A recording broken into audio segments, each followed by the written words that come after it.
Hello from this other side. Backup singers, what's going on? It's okay, leave it. Don't worry. I'm the one giving the Tell bits. you I'm sorry for everything that. I'll sign you. Okay. I'll sign you. Welcome to Fuze Unbothered, guys. Yep.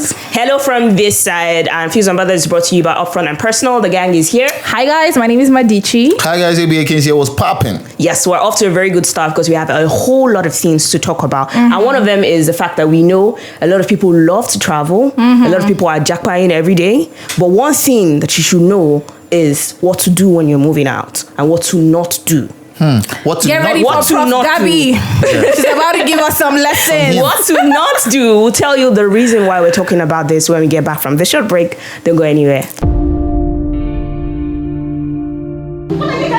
I used to care for the world's opinion.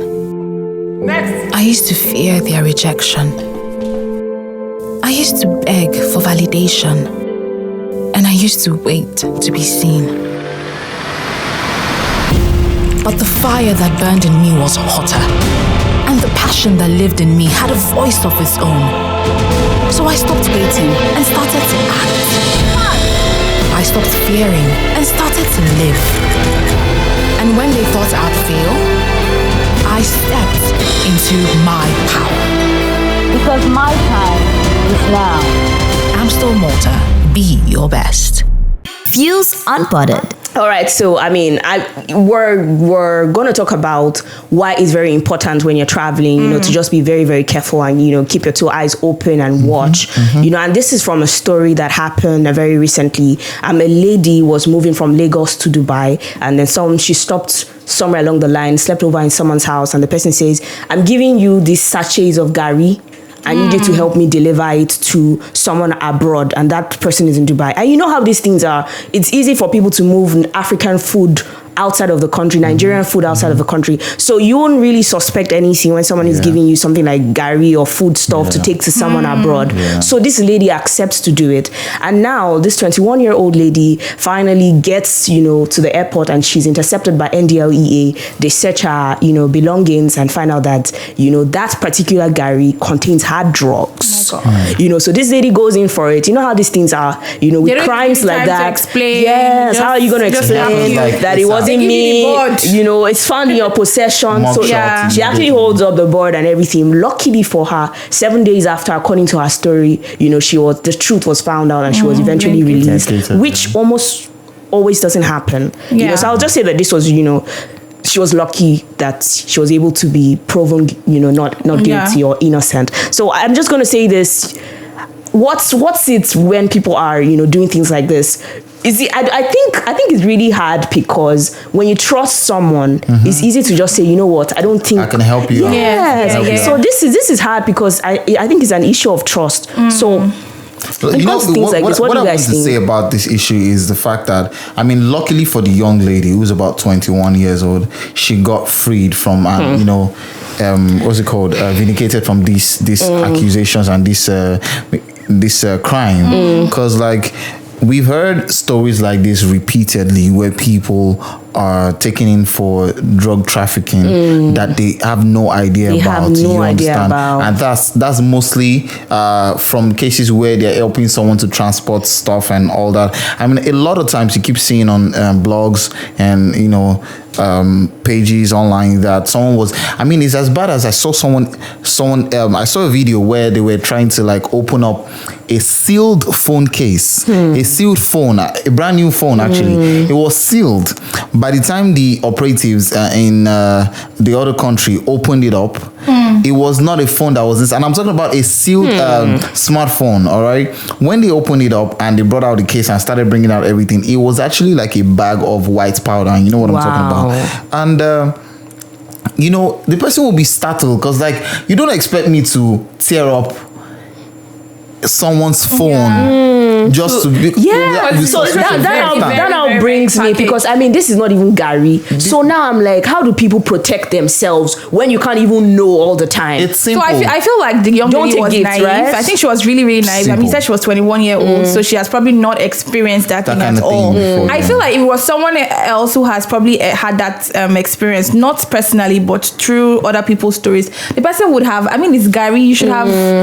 Maybe the person she trusted really packaged it well. So because I can understand or that. She really trusted the person, like you said. But we have a lot of people rotting in prisons today. Like they have life imprisonment. They are going to be hung or something. And you know what's bad? There are some particular countries, in parts of the world where if you're going to these countries, drugs are, death by hanging. The sentences that, accompany. Actually, Dubai is one of them. Yeah. So you can imagine. I think we should give kudos to the authorities. That was I hope that she's not just vindicated, but they were also able to get. Yeah, I'm pretty sure that's the only way they would have. And I'm sure she would be shocked. Like, imagine who that person is. You know the kind of trauma. You know the kind of trauma she's going to have if she has to travel out again. I'm telling you, because there was a time where I had an experience where I was, doing local travel, and I was trying to get somewhere, and someone says, "Oh, my load is so much. It's going to be over the weight that I'm required to go in with. And since your luggage is small, can you assist me with this, little part of my luggage?" To tell you the truth, this was one of my first times traveling, and it's been a while back. I was almost going to do it because this lady looked just like me in the airport there. Yes, in the airport there, and she was also doing NYC. So we're like, oh, she could be, and I was going to help. Wow. And I'm so lucky. I'm just saying that, sometimes when you're trying to be kind. How did you refuse? Also, I just was like, oh no, something just told me don't just be comfortable doing that. And I'm so happy because before then I did not know this about flying or about traveling. That was my first time, so what we're saying out there, guys, if you're to travel out, in your kindness, don't collect load. Period. Don't collect anything. No one, regardless of whatever the person. Don't collect anything. Don't collect anything.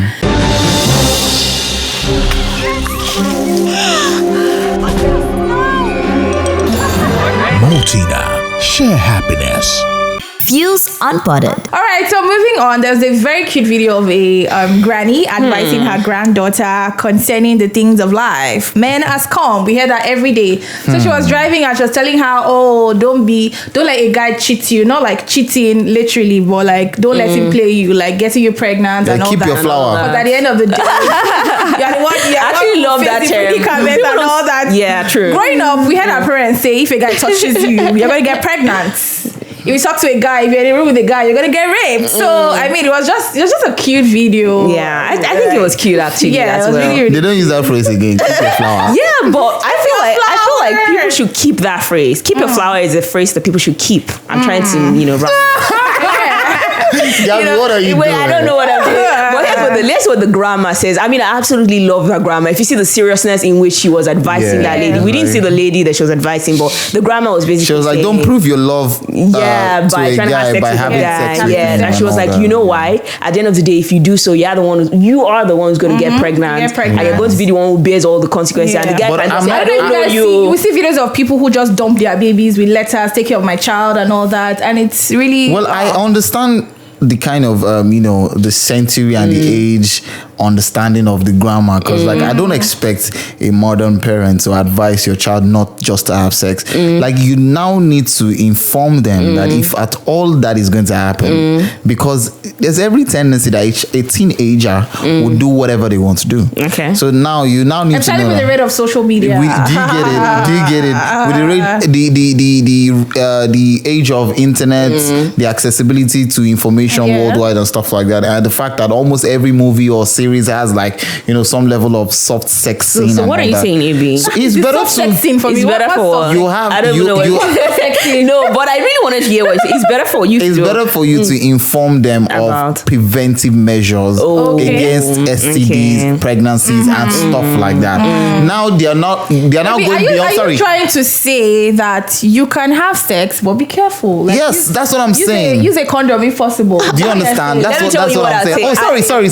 Okay, before I cut you guys. Now it has gone beyond just educating the female child to now educating guys. Yeah. Do you understand? That it is very important for for you as a guy to understand that you have a future, all right? You have things that you want to do in future. Don't exhaust your energy now. Calm down. Wow. Chasing women will only distract you. And I'm being serious here. You're talking to yourself. I'm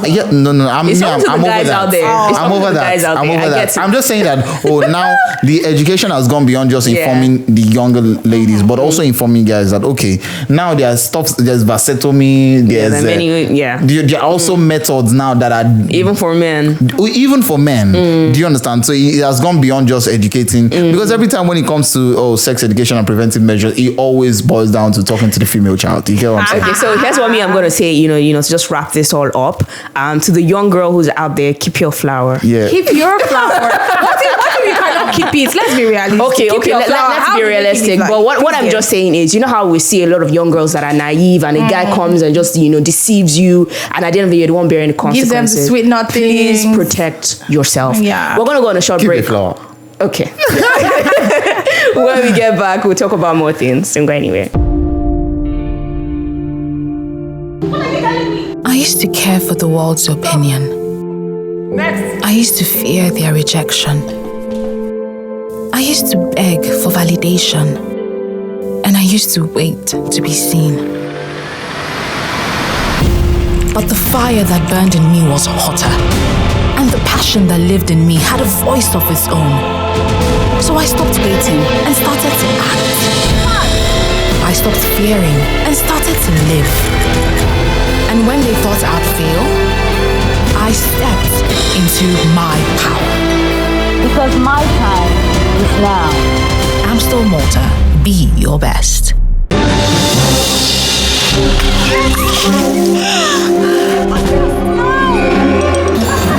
Maltina, share happiness.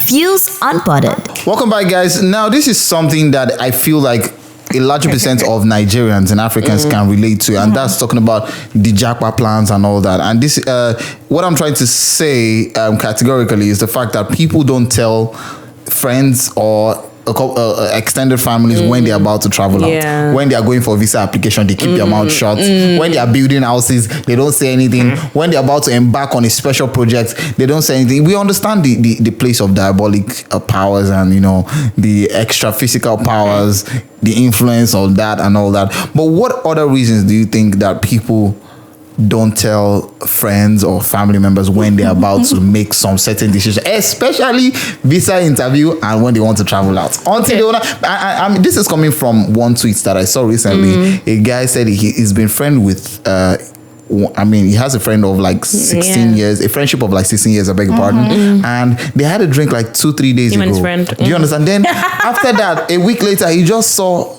an international new number. Location, an international number texting him. He's like, who is this? And he went further to check the person's profile and he saw that it's his friend. I'm like, how did you move? You didn't let me know. What's going on? I don't understand. Which number be this? So he is, my I don't did jam. I feel like I'm that kind of person. You never know. Like tomorrow now, you call, I'll be like, He had mixed feelings. He had mixed feelings. All right. He felt disappointed somewhat. Like, you're my friend. Why didn't you just tell me? He felt happy at the same time. But you should have understood why now. It's a normal thing. I mean, we live in a society where we believe so much in superstition, to put it that way. Like, your village people, I mean, we hear that phrase all the time. Your village people, you don't know who is happy for you, basically. But it's true. We've seen stories. I mean, even your trusted friends, even as far as your own family, your own brother. So, please, dears, at this point, trust only yourself. Even when you're going for visa interview, they don't talk. Has this happened to you before? Have you experienced it, Gabby? Of course. I mean, I've had friends that have traveled out without telling me. They just DM me from wherever it is they are in the world, and they're like, "Oh, I'm here now." I'm like, "How did it happen?" Say suddenly. I say, "Okay, I understand. It's all right. I know it's not suddenly, but you chose to keep it."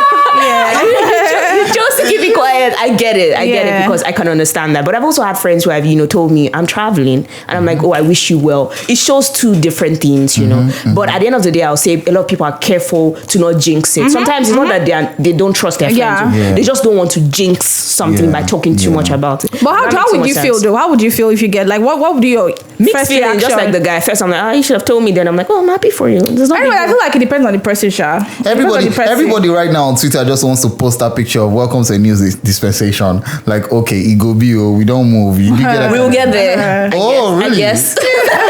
All right, guys, that's so much we can take today on the show. If you have comments on this and you want to tell us why you think people would, make this kind of move without and how you felt when someone did that to you, kindly share it with us on the comment section on Instagram, Fuze_local, right. and also on our YouTube platform, The Fuze on YouTube. Subscribe and also turn on the notification so you can be aware when we drop a new video, guys. This is where we have to draw the curtains and wrap up like shawarma. My guys, ABA Kings is here. Bye guys, my Dichi here. Follow me on Instagram, Gabby.Gabby. From all of us in the studio, guys, stay fused. Holla. Upfront and personal, world-class business, world-class consultants.